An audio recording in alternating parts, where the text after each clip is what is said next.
নাম হয়েছে the Bangladesh veterinary council act 2019। এটা 2019-এর 13 নম্বর অ্যাক্ট বলছিলাম আমরা, এবং এইখানে বলা আছে যে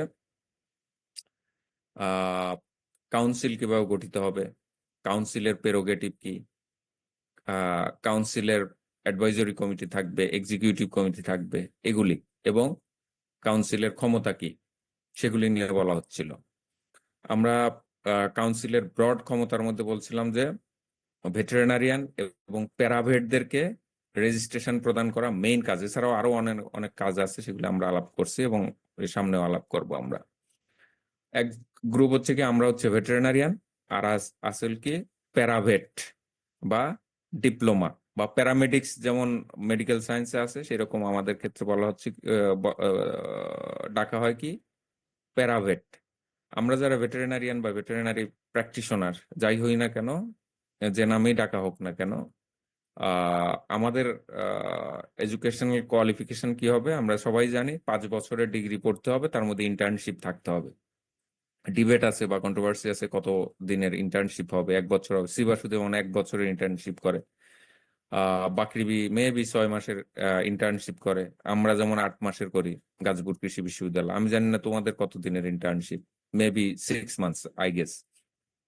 এরকম করে যদিও ডিসক্রিপেন্সি আছে, বাট এটা একটা কমন কনসেনসাস আছে যে 5 বছরের ডিগ্রি হবে এবং সাথে ইন্টার্নশিপ থাকবে, তবেই তাদেরকে বলা হয় কি ভেটেরিনারিয়ান। এবং এই 5 বছর পড়ার পরে ইন্টার্নশিপ সহ সাকসেসফুলি কমপ্লিশনের পরে আমরা কি করতে পারি, প্র্যাকটিশনার হিসেবে আমরা লাইসেন্সের জন্য অ্যাপ্লাই করতে পারি।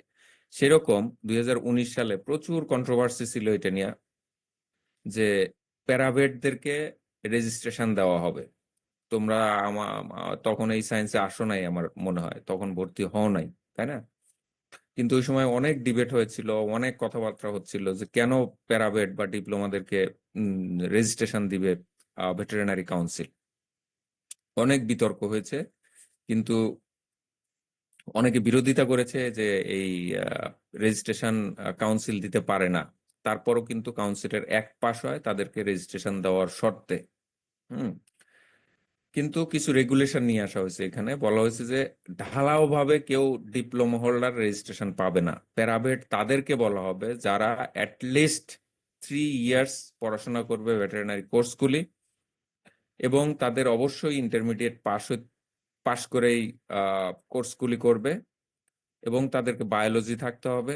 এট দ্য সেম টাইম তারা যত্রতত্র বেসরকারি কোনো ইনস্টিটিউশনে পড়তে পারবে না। গভর্নমেন্টের যে ইনস্টিটিউশনগুলি আছে, যে এলটিআই, লাইভস্টক ট্রেনিং ইনস্টিটিউট আছে, সেইখান থেকে পাশ করার পর অ্যাটলিস্ট 3 বছর পড়া, যদিও এখন এটা 4 বছর, গভর্নমেন্ট এগুলি যেগুলি, তারা শুধু প্যারাভেট হিসেবে ডাকা হবে। আর ওই সময় একটা কথা হচ্ছিল যে এদেরকে যদি রেজিস্ট্রেশন দেওয়া হয়, এরা কি করবে, ম্যাল প্র্যাকটিস করবে, গিয়ে বলবে যে আমার রেজিস্ট্রেশন, আমি স্যার ডাক্তার। কিন্তু এটার এগেনস্টে যুক্তি দেওয়া হচ্ছিল অন্তত এদেরকে রেজিস্ট্রেশন দিয়ে এদেরকে একটা রেগুলেশনের মধ্যে রাখা যাবে, তাই না? ডাক্তার তো শব্দটা যে কেউ ইউজ করতেছে, হুম, ওই ডিপ্লোমারাও ইউজ করতেছে, কোয়াক তারাও ইউজ করতেছে। অ্যাটলিস্ট এদেরকে প্যারাভেট যারা, তারা যদি সহযোগী হিসেবে রেজিস্ট্রেশন পায়, তারা অব্লিগেশনের আন্ডারে আসবে, লায়াবিলিটির বা রেসপন্সিবিলিটি বা ল এর আন্ডারে আসবে। এই জন্য কিন্তু গভর্নমেন্ট এই নিয়ম করেছে যে এই তোমার ভেটেরিনারিয়ানকে এবং অ্যাট দ্য সেম টাইম প্যারাভেটকে রেজিস্ট্রেশন দেওয়া হবে। তবে রেজিস্ট্রেশনের শর্ত কিন্তু ভেটেরিনারিয়ান বা রেজিস্ট্রেশনের সুবিধা প্রিভিলেজ যেমন ভেটেরিনারিয়ান যে ক্ষেত্রে পাবে, প্যারাভেট কিন্তু ওই ধরনের পাবে না। এটা মিন করে কিন্তু এটা না যে প্যারাভেট রেজিস্ট্রেশন পাইছে মানে দে আর ডক্টরস বা they are vets. It doesn't imply that or it doesn't mean that. ঠিক আছে, তাদের স্পেসিফাইড কিছু কাজ আছে সেগুলি। আচ্ছা, এরপরে আমরা দেখেছিলাম যে একটা কাউন্সিল, ভেটেরিনারি কাউন্সিল কিভাবে গঠিত হবে। আমরা দেখলাম যে এখানে ডিজিডিএলএস থাকবে, ডিজিডিএ থাকবে, ড্রাগ অ্যাডমিনিস্ট্রেশনের ডিজি থাকবে। কালকে যেটা বলতেছিলাম আমরা, জয়েন্ট সেক্রেটারি লেভেলের একজন অথবা আপার একজন সচিব থাকবে লাইভস্টক এবং ফিশারিজ মিনিস্ট্রির। তারপরে আমরা দেখলাম যে ডিন থাকবে বিএইউ ডিন সিবাসু ভেটেরিনারি অনুষদে, আরো 2জন ডিন অন্য অন্য ভেটেরিনারি স্কুল থেকে, ওয়ার্কিং ফর্ম মানে একজন সিনিয়র ভেট থাকবে, যেগুলি কালকে আমরা আলাপ করলাম। হুম তারপরে এরকম করে করে হুম একটা কাউন্সিল হলো। তারপরে থাকবে কি, কাউন্সিলের একটা অ্যাডভাইজরি কমিটি থাকবে, অ্যাডভাইস দিবে। উচ্চ অ্যাডভাইজরি কমিটি কিন্তু সবসময় জানো যে তোমার এটা কি থাকে, খুব উচ্চ পর্যায়ের লোকজন থাকে, যেমন লাইভস্টক, ফিশারিজ এবং লাইভ স্টকের মিনিস্টার অথবা স্টেট মিনিস্টার, প্রতিমন্ত্রী থাকবে হলো ওই অ্যাডভাইজরি কমিটির চেয়ারম্যান। তারপরে তার আন্ডারে লাইভস্টক এবং ফিশারিজ মিনিস্ট্রির কি থাকবে, সচিব থাকবে, 2জন এমপি থাকবে, এক্স থাকবে, একজন ভাইস চ্যান্সেলর থাকবে যদি সংশ্লিষ্ট, অথবা ডিন থাকবে ভেটেরিনারি স্কুলের, এবং ভাইস চ্যান্সেলর যদি ভেটেরিনারিয়ান হয় সে থাকবে, এবং একজন আগের ভেটেরিনারি কাউন্সিলের কে থাকবে, প্রেসিডেন্ট, এক্স প্রেসিডেন্ট থাকবে, এবং এখানে আরো 2-1 সহ 4জন ভেটেরিনারিয়ান থাকবে, এবং ভেটেরিনারি কাউন্সিলের রেজিস্ট্রার এখানে রেজিস্ট্রার অফিসের সাপোর্ট দিবে, মানে এই অ্যাডভাইজরি কমিটির সাচিবিক সাপোর্টটা প্রদান করবে। এই পর্যন্ত আমরা কালকে দেখতেছিলাম। আচ্ছা, এই ভেটেরিনারি কাউন্সিলের কাজ করার জন্য তোমরা জানো যে একটা কাউন্সিল কিন্তু হোল বডি কাজ করে না, তাই না? আমরা জানি এটা। যে কোনো ক্ষেত্রেই তোমাদের যেমন ভেটেরিনারি স্টুডেন্ট অ্যাসোসিয়েশন আছে, আছে না? তোমাদের ওইখানেও আছে। এই স্টুডেন্ট অ্যাসোসিয়েশনের কিন্তু একটা এক্সিকিউটিভ কমিটি থাকে, তাদের কাজ হলো মেইন কাজটা করা। এই সমিতি বা এই কমিটি যেটাই বলো না কেন, বা এই একটা এক্সিকিউটিভ কমিটি থাকে, সেই রকম ভেটেরিনারি কাউন্সিলেরও কার্যক্রম করার জন্য, প্রথম দিন আমি বলতেছিলাম কার্যক্রমটা as a whole veterinary council করে, বাট এইটা এক্সিকিউট করে বা ফাংশনালিটি কার রেসপন্সিবিলিটি থাকে, একটা এক্সিকিউটিভ কমিটির, not veterinary council itself as a whole. মানে ভেটেরিনারি কাউন্সিলের যে সদস্যরা সবাই কাজ করে না, এদেরও একটা এক্সিকিউটিভ কমিটি থাকে। এই এক্সিকিউটিভ কমিটিরাই বিভিন্ন ধরনের সিদ্ধান্ত নেয় এবং বিভিন্ন ধরনের কাজ করে, but endorse by the veterinary council. Time to time এগুলি কি করতে হয়, ভেটেরিনারি কাউন্সিলকে জানাইতে হয়, বা এটা এম্পাওয়ার্ড হয় কাদের মাধ্যমে, ভেটেরিনারি কাউন্সিলের মাধ্যমে। যেমন আমাদের ইউনিভার্সিটিগুলিতে শিক্ষক সমিতি থাকে, প্রত্যেকটা মেম্বারই শিক্ষক সমিতির সদস্য, কিন্তু একটা এক্সিকিউটিভ কমিটি থাকে, কিন্তু শিক্ষক সমিতির নেতা যাদেরকে বলা হয়, তারা কিন্তু বিভিন্ন কার্যক্রম করে in favour of the members of the teachers, all teachers. এবং তারা কিন্তু লায়াবল থাকে সব টিচার, এই এই মানে টিচার্স অ্যাসোসিয়েশন বা টিচার্স কাউন্সিল যাই বলো কেন তাদের কাছে। সেই রকম এই এক্সিকিউটিভ কমিটি, ভেটেরিনারি কাউন্সিলের এক্সিকিউটিভ কমিটি সব কার্যক্রম পরিচালনা করে, এবং কিন্তু ওরা ওদের কাছে লায়াবল থাকে, বা ওদের মানে কাউন্সিলের অন্যান্য মেম্বারদের কাছেই থাকে। এই এক্সিকিউটিভ কমিটি নিয়ে বলা হচ্ছে যে ভেটেরিনারি কাউন্সিলের একটা এক্সিকিউটিভ কমিটি থাকবে, এবং এক্সিকিউটিভ কমিটির মেম্বার হবে 5জন, একজন প্রেসিডেন্ট থাকবে, একজন ভাইস প্রেসিডেন্ট এক্সিকিউটিভ কমিটির। এবং সাধারণত বলা হয় যে কাউন্সিলের প্রেসিডেন্ট এবং ভাইস প্রেসিডেন্টই এক্সিকিউটিভ কমিটির কি হবে, প্রেসিডেন্ট এবং ভাইস প্রেসিডেন্ট হবে। আর 3জন মেম্বার সিলেক্ট করবে, সিলেক্টেড হবে এই কাউন্সিলের অন্যান্য মেম্বারদের থেকে, ঠিক আছে? এবং বলা হচ্ছে যে তারা যে কাজগুলি পরিচালনা করবে সমস্ত কিছু অ্যাপ্রুভাল দিবে কে, কাউন্সিলের অন্যান্য সদস্য বা টোটাল কাউন্সিল।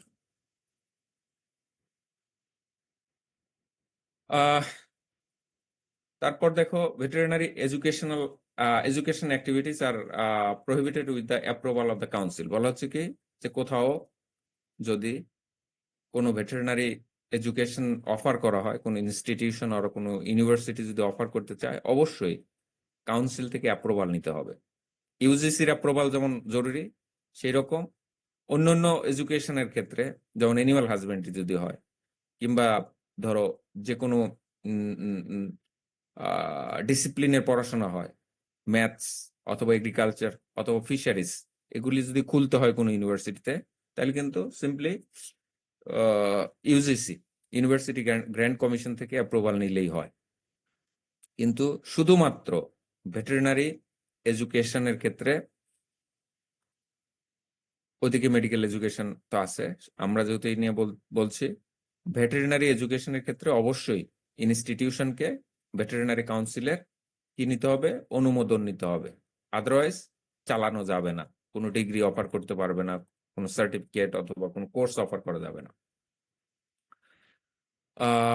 এছাড়াও রিকগনিশন অফ ভেটেরিনারি এডুকেশন, শুধুমাত্র পারমিশন নিলে হবে না, তারপর রিকগনিশন নিতে হবে। রিকগনিশন নেওয়ার কিন্তু তুমি যে তোমাদের ইউনিভার্সিটি যে ভেটেরিনারি এডুকেশন অফার করতেছে কিংবা আমাদের ইউনিভার্সিটি অফার করতেছে, এগুলি কিন্তু রিকগনাইজড বাই ভেটেরিনারি কাউন্সিল এবং তার নিয়ম কানুন আছে। আমাদের সিলেবাসগুলি জমা দিতে হয়, অথবা কাউন্সিল নিজেই যখন অ্যাপ্রুভাল নিতে যাবে তখন বলবে ঠিক আছে আপনি কি কি সিলেবাস পড়াবেন আমাদের কাছে জমা দেন, সেগুলি দেখে তারপর কিন্তু তোমাকে এডুকেশনটাকে রিকগনাইজ করে।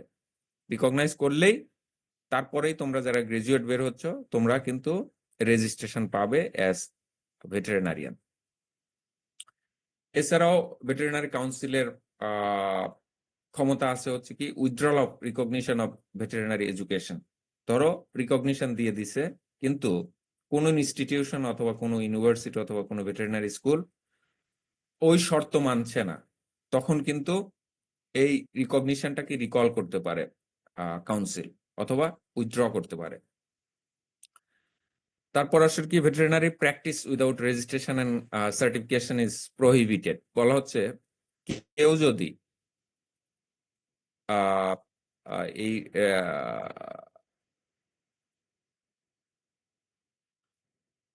এই কি বলে ভেটেরিনারি কোর্স পড়ার পরে রেজিস্ট্রেশন ছাড়া যদি কেউ প্র্যাকটিস করে সেটা কিন্তু নিষিদ্ধ বলা হয়। রেজিস্ট্রেশন অফ ভেটেরিনারি প্র্যাকটিশনার্স কি ধরনের হবে? তোমরা যারা পাশ করবে, পাশ করার পর তোমরা কি করবে, একটা প্রেসক্রাইবড ফর্ম আছে রেজিস্ট্রেশনের জন্য, সেই প্রেসক্রাইবড ফর্ম ফিল আপ করতে হবে, একটা ফি জমা দিতে হবে এবং তোমাদের এডুকেশনাল যে সার্টিফিকেট আছে সেগুলি জমা দিতে হবে। তারপর কি করবে, ওইটা জমা রাখার পর কাউন্সিল একটা মিটিং করবে, একটা বডি আছে তারা এটা এক্সামিন করবে whether you really passed the exam from your university or you have valid degree or diploma from that university, সার্টিফিকেটটা ভ্যালিড কিনা, এগুলি সব চেক করার পর তোমাকে কি করবে, রেজিস্ট্রেশন দিবে এবং তোমার নাম লিপিবদ্ধ করবে রেজিস্টারে, এবং সাথে সাথে তোমার নেসেসারি ইনফরমেশন গুলি রেজিস্টার বুকে তুলবে এবং সেগুলি পাবলিশ করবে, এট দ্য সেম টাইম সেগুলি স্টোর করবে। বলা হচ্ছে যে প্রত্যেক 4 বছর পর পর এই রেজিস্ট্রেশন রিনিউয়াল করতে হবে, আবার অ্যাপ্লাই করতে এবং রিনিউয়াল করতে হবে।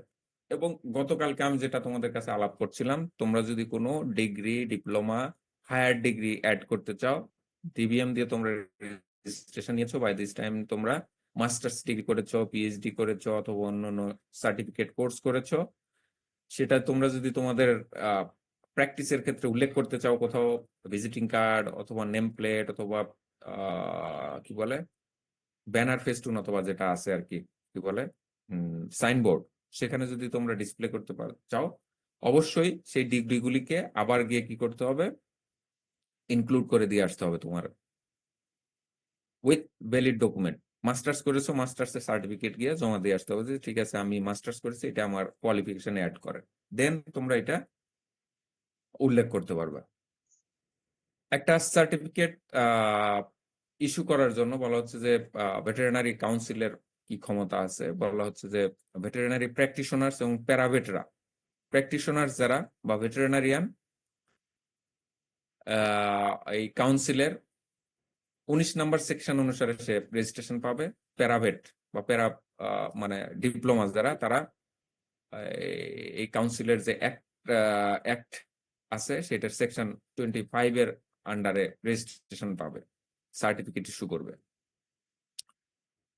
আরেকটা কথা, যখন আমি কালকে বলছিলাম যখন এই অ্যাক্টটা হয়েছে তখন এই ধরনের নিয়ম কানুন করে দেওয়া হয়েছে যে যেহেতু একটা অর্ডিন্যান্স ছিল 82 সালের ভেটেরিনারি প্র্যাকটিশনার্স অর্ডিন্যান্স, এর অধীন যত ধরনের আগের ডকুমেন্ট, যেমন আমি আমার কথা বলি, আমি কিন্তু অর্ডিন্যান্সের আন্ডারে রেজিস্ট্রেশন পাওয়া, তার মানে কি যখন অ্যাক্ট হয়েছে তখন কি আমারগুলি বাতিল হবে? না, বলা হচ্ছে যেহেতু এটা স্ট্যাচুটরি বডি, সংবিধিবদ্ধ প্রতিষ্ঠান এবং এর একটা ধারাবাহিকতা থাকবে, সো ওই আগের যেগুলি ডকুমেন্ট আছে উইদাউট তোমার স্থাবর উইথ স্থাবর অস্থাবর সম্পত্তি সবগুলি একটার আন্ডার কিন্তু ভেটেরিনারি কাউন্সিলের আন্ডার হয়ে গেছে, এবং আমাদের রেজিস্ট্রেশনও এখন ভেটেরিনারি কাউন্সিল অ্যাক্টের আন্ডারে অ্যাক্টিভ, সেই কথাটা বলা হয়েছে।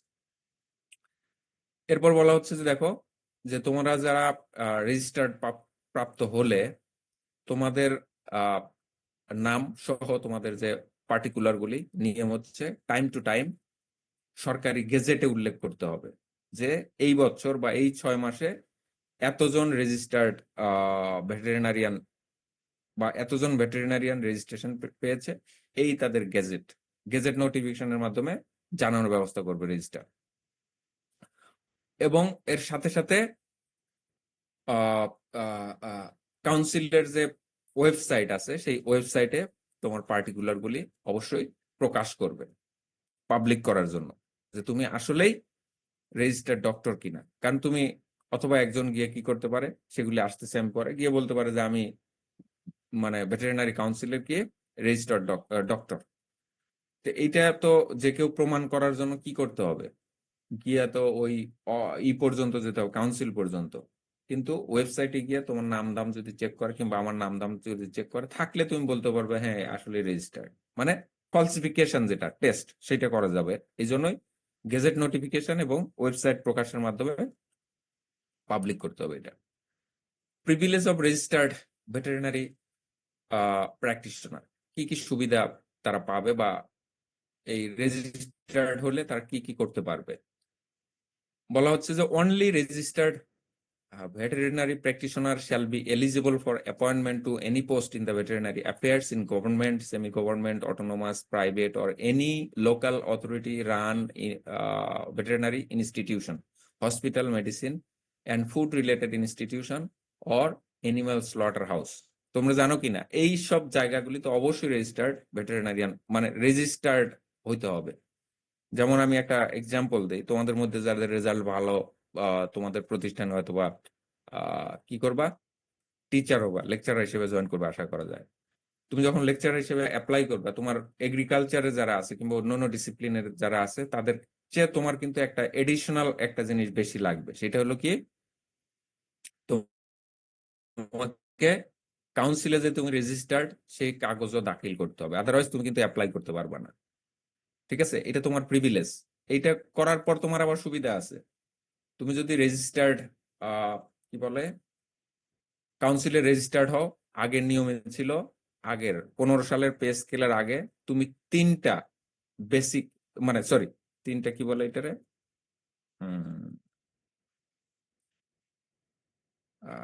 15 সালের পর তো এটা উঠে গেছে আর কি বলে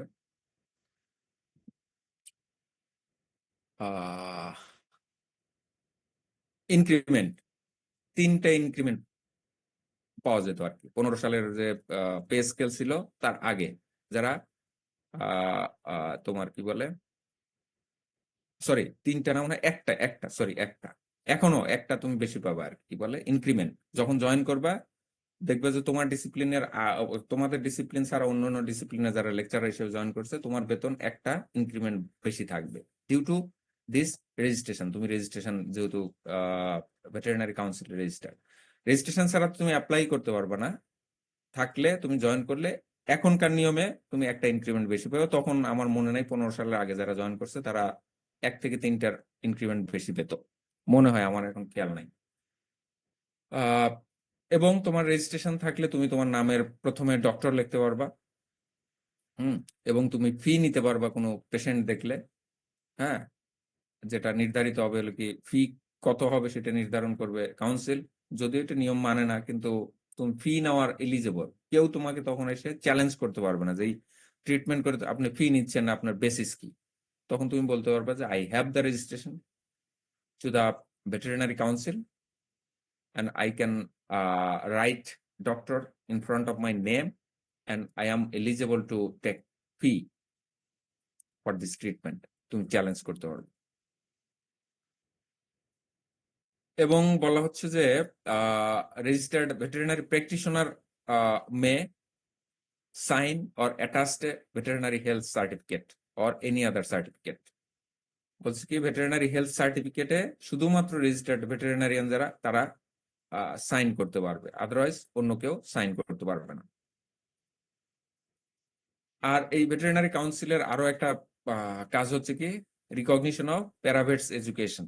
এই যে বিভিন্ন জায়গায় যে ডিপ্লোমা পড়াচ্ছে, এইটার রিকগনিশন দেওয়া বা পারমিশন দেওয়া হচ্ছে কি রেজিস্ট্রেশন এই কাউন্সিলের কাজ।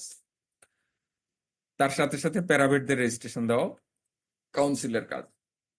সার্ভিস, দেখো প্যারাভেটদের কি কি কাজ করতে পারবে, তারা কি কি করতে পারবে না সেটা একেবারে ক্লিয়ার কাট লেখা আছে। এই জন্যই বললাম যে এই অ্যাক্টের আন্ডারে প্যারাভেটদের রেজিস্ট্রেশন দেওয়ার ডিসিশনটা আমার মতে ওয়াজ নট ব্যাড। ওই সময় অনেক যুক্তিতর্ক হয়েছে, অনেক আন্দোলন হয়েছে কিছুটা, যে এদেরকে রেজিস্ট্রেশন আন্ডারে আনা যাবে না, কিন্তু গভর্নমেন্ট এটা করেছে ওই সময়। কেন, এটা দেখলে তোমরা বুঝতে পারবা। Registered and certified paravets may provide the following services under supervision and guidance of registered practitioner.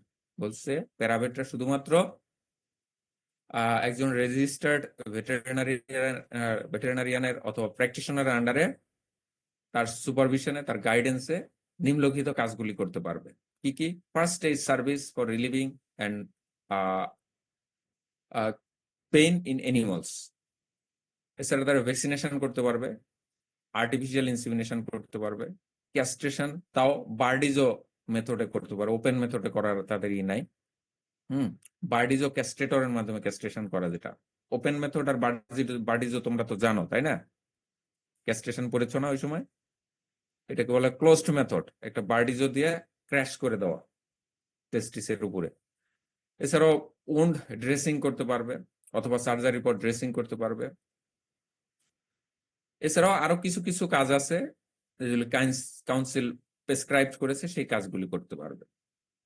অথবা গভর্নমেন্ট যদি কোনো কাজে, যেমন তোমার বলো, ধরো এখন এমন একটা ডিজাস্টার হলো কোথাও, ওইখানে ভেটেরিনারিয়ানের শর্ট, তখন কিন্তু প্যারাভেটকে গভর্নমেন্ট অর্ডার দিয়ে কাজে লাগাইতে পারে।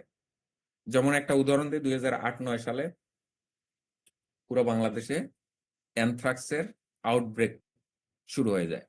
তখন আমার মনে আছে একটা কোরবানির ঈদের সামনে। ওই সময় কিন্তু গভর্নমেন্ট জরুরি অবস্থা জারি করে 10-11 সালের দিকে। সবসময় অফিস খোলা রাখতে হবে, এরকম একটা প্রভিশন থাকে। সাথে সাথে তোমরা জানো যে বিভিন্ন ওই সময়টাতে বিভিন্ন উপজেলাতে ভেটেরিনারিয়ানই ছিল না। ওই সময় গভর্নমেন্ট কি করেছে, অর্ডার দিয়ে, ওই রকম সিচুয়েশন হলে গভর্নমেন্ট অর্ডার দিয়ে কি করবে, প্যারাভেটকে কিছু পার্টিকুলার দায়িত্ব দিতে পারে, সেই কথাটা বলা হচ্ছে। The use of the title doctor by প্যারাভেটস ইজ প্রহিবিটেড। বলছে কি, প্যারাভেটরা কখনো তাদের নামের শেষে ডাক্তার লিখতে পারবে না, এইটা নিষিদ্ধ করা হয়েছে। ঠিক আছে? সো এই অ্যাক্টের আন্ডারে কোনো প্যারাভেট যদি ডাক্তার নামের শেষে লেখে এবং সেটার যদি কাউন্সিলের দৃষ্টিগোচর করা হয়, রিপোর্ট করা হয়, তার কিন্তু জরিমানা আছে। দেখো পরে বলতেছি আমি কতটুকু। কমপ্লেন্ট ইনভেস্টিগেশন এর পরের কাজটা কি ভেটেরিনারি কাউন্সিলের? যদি বলা হচ্ছে যে কোনো ভেটেরিনারিয়ান অথবা প্যারাভেট কোনো প্রফেশনাল মিসকন্ডাক্টের জন্য একিউজড হয়, তাহলে কি করতে হবে? এই ভেটেরিনারি কাউন্সিল কি করবে? শো কজ করতে পারবে ওইসব ব্যক্তিদেরকে তাদের এলিগেশনের এগেইনস্টে। বলা হচ্ছে যে শো কজ করার পর ওই ভেটেরিনারিয়ান, এলিজড ভেটেরিনারিয়ান অথবা প্যারাভেট যার শো কজের যে রেসপন্স করবে বা লেটারের উত্তর দিবে, দিলে সেটা যদি আনস্যাটিসফ্যাক্টরি হয়, অথবা এলিগেশনটা ইনিশিয়ালি সাবস্টেন্সিয়েটেড হয় বা প্রমাণিত হয় শুরুর দিকেই, তাহলে কাউন্সিল কি করবে? 3 সদস্য বিশিষ্ট একটা কমিটি করবে, ইনভেস্টিগেশন কমিটি। এই ইনভেস্টিগেশন কমিটি কি করবে? ওই পার্সনকে, যে এলিস্ট পার্সনকে, মানে ভেটেরিনারি অথবা প্যারাভেট, তাদেরকে ইন্টারোগেট করতে পারে, জিজ্ঞাসাবাদ করতে পারে, অথবা কোনো ব্যক্তিকে, যে কোনো ব্যক্তিকে, তার সারাউন্ডিং এর যে কোনো ব্যক্তিকে নোটিস করতে পারে যে আপনি আমার অফিসে বা এই ইনভেস্টিগেশন কমিটির অফিসে এসে তার উইটনেস দেওয়ার জন্য, অথবা কোনো ডকুমেন্ট বা ইনফরমেশন শেয়ার করার জন্য, বা ইনভেস্টিগেশনের যে নিয়মগুলি, যে পার্সন একিউজ তাকেও জিজ্ঞাসাবাদ করতে পারে, সাথে সাথে সারাউন্ডিং এর বিভিন্ন মানুষের থেকে নোটিস করে ইনফরমেশন নিতে পারে অথবা উইটনেস নিতে পারে, সেটা বলা হচ্ছে। বলা হচ্ছে যে যদি এলিগেশনটা প্রমাণিত হয় তখন কি করতে পারবে কমিটি রিকমেন্ড করতে পারবে যে তার রেজিস্ট্রেশন সাসপেন্ড করা হোক অথবা ক্যান্সেল করা হোক, অথবা কালকে যেটা বলতেছিলাম যে সেন্সার করতে পারে, নিন্দা তিরস্কার করতে পারে, অথবা অর্ন করতে পারে যে ঠিক আছে তিরস্কার করলাম এবং অর্নিং করলাম, আর যদি এই ধরনের মিসকন্ডাক্ট করা হয় তাহলে কিন্তু আপনার রেজিস্ট্রেশন নিয়ে নেওয়া হবে, অথবা সার্টেন পিরিয়ডের জন্য সাসপেন্ড করা হবে, অথবা আপনাকে ফি ইম্পোজ করা হবে। ঠিক আছে, সরাসরি ক্যান্সেলও করতে পারে, সাসপেন্ড করতে পারে সার্টেন পিরিয়ডের জন্য, সেন্সার বা অর্ন করতে পারে, অথবা ফি ইম্পোজ করতে পারে। ঠিক আছে, আর যদি এলিগেশন প্রমাণিত না হয় ইনভেস্টিগেশনের মাধ্যমে, তাহলে ওই ইনভেস্টিগেশন কমিটি একটা রিপোর্ট দিবে যে এই একিউজড পারসনকে দায় মুক্তি দেওয়া হোক, এক্সেম্পট করা হোক, ঠিক আছে, এই এলিগেশন থেকে। এরপর 29 নম্বরের কাজটা হচ্ছে কি supervision cancellation of registration and certification of veterinarian and paravet. বলা হচ্ছে যে যে কোনো সময় যে কোনো ভেটেরিনারিয়ানের রেজিস্ট্রেশন সাসপেনশন করতে পারে, ক্যান্সেলেশন করতে পারে, হ্যাঁ, এই কাউন্সিল সেই অধিকার দেওয়া আছে। এরপর আসলে recognition of veterinary private veterinary clinics, diagnostic centres etcetera. তোমরা জানো যে সাম্প্রতিক কালে ঢাকা শহর সহ বিভিন্ন ডিস্ট্রিক্ট শহরগুলিতে, অন্যান্য বিভাগীয় শহরগুলিতে অনেক কিন্তু পেট ক্লিনিক্স হচ্ছে আর কি, অথবা ডায়াগনস্টিক সেন্টার হচ্ছে। উত্তরাতে তো বিশাল এক পেট ক্লিনিক হচ্ছে, 10 storied or something like that. মানে এই আমাদের হিউম্যানের জন্য যে ধরো ইউনাইটেড অথবা এই ধরনের মানের যে হসপিটাল আছে, এই ধরনের একটা কিন্তু বড় হসপিটাল হচ্ছে আর কি উত্তরাতে, প্রাইভেট হসপিটাল। আর ছোট ছোট বিভিন্ন ক্লিনিক তো আছে বিভিন্ন জায়গায় হচ্ছে। এগুলি করার আগে তোমরাও করবে আশা করি, অনেকের অ্যাম্বিশন আছে যে বিশেষ করে মেয়েদের, ছেলেদেরও আছে যে প্রাইভেট ক্লিনিক করে পেট প্র্যাকটিস করবে। কিন্তু এই ক্লিনিকগুলি করার আগে অবশ্যই রেজিস্ট্রেশন নিতে হবে, রিকগনিশন বা রেজিস্ট্রেশন নিতে হবে কাউন্সিল থেকে, এটা মাথায় রাখতে হবে। এই প্রাইভেট ক্লিনিকগুলি যেমন রিকগনিশন দিতে পারে council, at the same time withdrawal of recognition মানে লাইসেন্সটা আবার রিকলও করতে পারে বা উইথড্রল করতে পারে বিভিন্ন কারণে। Appeal against the decision of the council. বলা হচ্ছে যে এই যে এতক্ষণ বললাম যে এত ডিসিশন নিতে পারে, এত কিছু করতে পারে, ক্যান্সেল করে দিতে পারে অথবা রিকগনিশন ক্যান্সেল করে দিতে পারে, এগুলির এগেইনস্টে কিন্তু অ্যাপিল করার অধিকার আছে। ধরো কারোর রেজিস্ট্রেশন কি করলো, সাসপেন্ড করলো কাউন্সিল, তখন কিন্তু ওই ব্যক্তি, সংক্ষুব্ধ ব্যক্তি অ্যাপিল করতে পারবে। তখন গভর্নমেন্ট একটা কমিটি ফর্ম করবে এই ইস্যুতে, যে সে তো অ্যাপিল করছে, এইভাবে কাউন্সিল কি করছে, তার রেজিস্ট্রেশনটা সাসপেন্ড করছে অথবা ক্যান্সেল করছে, অথবা ওই তার ভেটেরিনারি ক্লিনিকের রেজিস্ট্রেশন বাতিল করছে, তার এগেইনস্টে অ্যাপিল করছে। তখন গভর্নমেন্ট একটা কমিটি গঠন করবে এবং 90 দিনের মধ্যে বলা হচ্ছে যে এই অ্যাপ্লিকেশনটা যদি স্যাটিসফ্যাক্টরি হয় তাহলে ফেরত পাবে, অথবা ওইটা উইথস্ট্যান্ড থাকবে।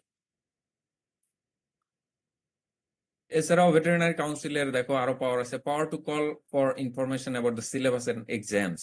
ভেটেরিনারি কাউন্সিল কি করতে পারে, তোমাদের ইউনিভার্সিটি, আমাদের বিভিন্ন ইউনিভার্সিটিতে চিঠি দিয়ে বলতে পারে, ঠিক আছে, টাইম টু টাইম চিঠি দিয়ে বলতে পারে যখন তাদের কাছে মনে হবে যে আপনাদের সিলেবাস দিয়ে যান, কিভাবে পরীক্ষা নেন, ট্রেনিং নেন, অথবা ইন্টার্নশিপ কেমন করে করাচ্ছেন, এগুলি আমাদেরকে ইনফরমেশন দেন। এবং তোমার ইনস্টিটিউশনগুলি is bound to provide the information, syllabus or other materials to the council.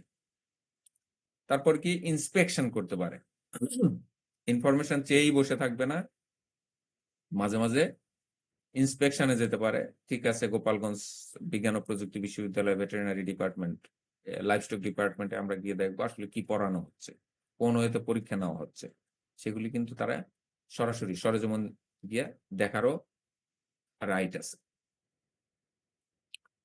Penalty for practising veterinary without registration and certification. বলা হচ্ছে যে কেউ যদি ভেটেরিনারি সায়েন্স পড়ার পর এই লাইসেন্স ছাড়া বা রেজিস্ট্রেশন ছাড়া কেউ যদি প্র্যাকটিস করে, তার জন্য 3 বছরে জেল হবে এবং সর্বোচ্চ 2 লাখ টাকার জরিমানা হবে। দুইটাই হতে পারে, এরকম বিধান আছে আর কি। এরপর আসলে penalty for conducting veterinary education without the approval of the council.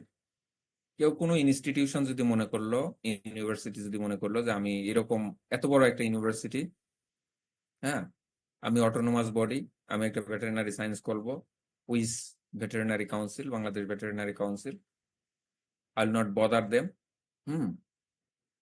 কুলাস চালু করে ফেললো, তখন ভেটেরিনারি কাউন্সিল কি করতে পারে, ওই ইউনিভার্সিটি বা ওই ইনস্টিটিউশনকে কি করতে পারে, পেনাল্টি করতে পারে 2 বছরের। সেই ক্ষেত্রে 2 বছরের কি হবে, জেল হবে ওই প্রতিষ্ঠান প্রধানের, সাথে সাথে 5 লক্ষ টাকা জরিমানা হবে। দুইটাই হতে পারে।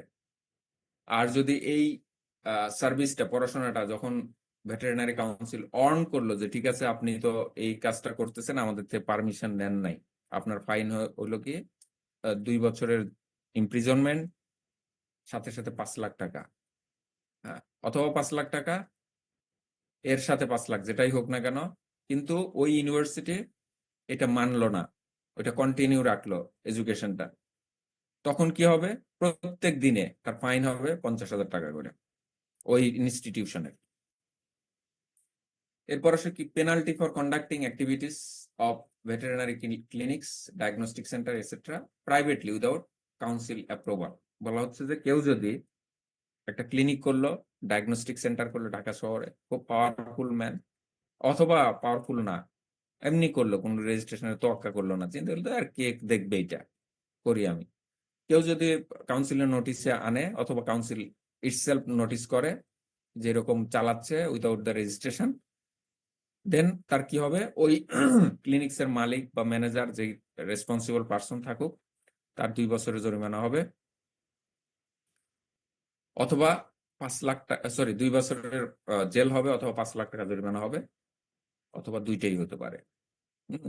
আর এই সার্ভিস যদি কন্টিনিউয়াস করতেই থাকে, অন করার পরেও বা ফাইন করার পরেও, 5 লাখ টাকা দিয়ে বললো যে রেজিস্ট্রেশন নেবো না, আমি চালাবো, 5 লাখ টাকা জরিমানা দিয়ে দিতে হবে। প্রত্যেক দিন চালানোর জন্য তাকে 50,000 টাকা ফাইন দিতে হবে। এরপর penalty for lying or cheating. যে কাজটা এখন করে সবাই, আমরা না, ভেটেরিনারিয়ান না, সবাই পাশ করে আমরা রেজিস্ট্রেশন নেই, কারণ আমাদের এটা ডিজায়ার, তাই না, আমাদের এটা সবার স্বপ্ন যে পাশ করে একটা রেজিস্ট্রেশন নেব, আমরা রেজিস্টার্ড ভেট হব। এখন তো তোমরা রেজিস্ট্রেশন নিয়ে আবার সাথে সাথে ফেসবুকে পোস্ট দিয়ে দাও, রেজিস্টার্ড, হ্যাঁ আলহামদুলিল্লাহ রেজিস্টার্ড, তাই না? সো এটা আমাদের ডিজায়ার এবং আমরা চাই যে আমরা রেজিস্ট্রেশন পাবো, কিন্তু এটাতে কিন্তু ফ্রড আছে অনেকেই। ইভেন হিউম্যান মেডিসিনেও কিন্তু ফ্রড আছে, তোমরা দেখেছো সাম্প্রতিককালে বা আগে থেকে দেখছো, যে কিছুই জানে না, এসএসসি পাস, সে বড় কার্ডিওলজিস্ট, বড় হসপিটালে চাকরি করছে আজ 20 বছর যাবত, এসএসসি পাস, তার এমবিবিএস ডিগ্রি নাই, কিছু নাই, সবাই জানে সে ডাক্তার, পরে গিয়ে প্রমাণিত হলো আসলে সে fraud, is not a doctor, quack. কিন্তু সে প্র্যাকটিস করতে করতে সাথে থাকতে থাকতে শিখে গেছে এবং প্র্যাকটিস করতেছে, বড় হসপিটালে চাকরি করে, তোমরা এই নিউজে দেখো এইগুলি। আর আমাদের এই এতে তো প্রচুর পরিমাণে এটা, কারণ আমাদের তো সুপারভিশনের লোক খুবই কম, যে যার মতো করে ওই 5 দিনের ট্রেনিং নিয়েও সে ডাক্তার, অমুক ডাক্তার, কার্ড বানায়, নেম প্লেট বানায়, কিংবা সাইনবোর্ড দিয়ে পুরো বাংলাদেশে ছড়ায় ছিটা আছে। তাদের জন্য পেনাল্টি বা পেনাল্টি কি হবে, এই মিথ্যা বলার জন্য বা চিটিং করার জন্য, সেটা দেখবো। If any person identifies himself as a veterinary practitioner or প্যারাভেট without being registered, তাদের ক্ষেত্রে পেনাল্টি হবে। কি পেনাল্টি হবে আসতেছে আমরা। কেউ যদি নিজেকে রেজিস্টার্ড না হয়েও পরিচয় দেয় যে আমি registered veterinarian, say for example pass করছো, 5 বছর পড়াশোনা করে পাস করছো, কিন্তু কোনো এক নেগলিজেন্সির কারণে করো নাই, কিন্তু তুমি গিয়ে বললে যে আমি রেজিস্টার্ড ভেটেরিনারিয়ান, সেটাও কিন্তু অন্যায়ের হবে, যদিও তুমি একজন পড়াশোনা জানা ভেটেরিনারিয়ান। অথবা কেউ কিছুই জানে না, তারপর সে নিজেকে পরিচয় করাচ্ছে যে ভেটেরিনারি প্র্যাকটিশনার রেজিস্টার্ড। 2 নম্বর হচ্ছে কি, fraudulently registers or attempt to register as a veterinary practitioner. কেউ যদি নকল নীলক্ষেত থেকে একটা সার্টিফিকেট বানায় নিয়ে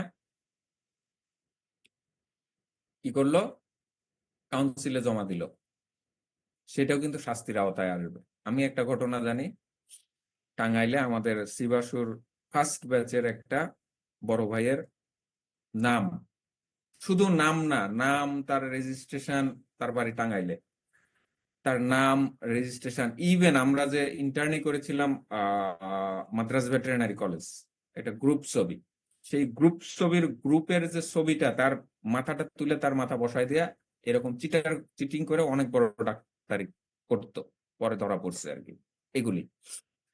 তারপর সি নাম্বারে আছে fraudulently uses a word or letter or expression as a practitioner registered with his name or title। বলা হচ্ছে ডক্টর লিখলো অথবা এরকম কিছু একজন লিখলো ডিবিএম, মাস্টার্স ইন সার্জারি, এই ধরনের, তার কোনো কিছু নাই, সেটাও fraudulently